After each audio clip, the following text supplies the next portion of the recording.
first thing you want to do before working on any electrically driven air compressor is to make sure the compressor itself is turned off, the power to the compressor is turned off, and if possible, that the air compressor is unplugged from the power service. Once you feel you're sure that you've turned off the power to the compressor and disconnected any additional power sources that might operate the air compressor, you want to use your multimeter or an amp probe to check to make sure that you are sure that there is no power being delivered to the air compressor. Use your multimeter to make sure that you don't have any operational power going to the compressor systems. Once you have verified this, you can move on to the next step of draining the tank or system pressure to make sure that the compressor is safe to operate.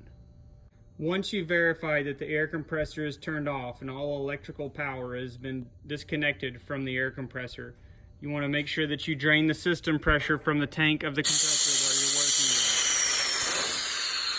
with. Make sure that this pressure has been drained down to zero. You can check by checking your tank pressure gauge to make sure that it reads zero. You can also check by pulling the tank safety valve to also make sure that there is no pressure left in the tank. The tank safety valve is typically located somewhere near the gauge. Once you've checked all these things, your compressor is now safe to work on.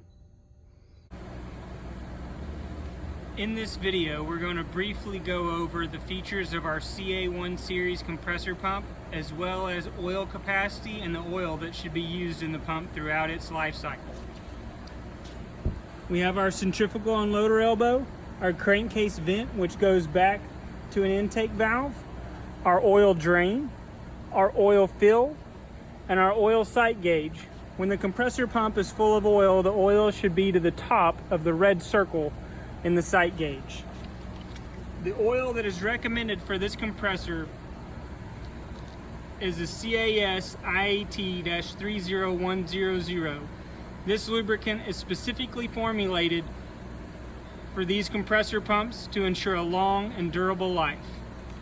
This pump in our CA1 series holds approximately 1.5 quarts or 50 ounces.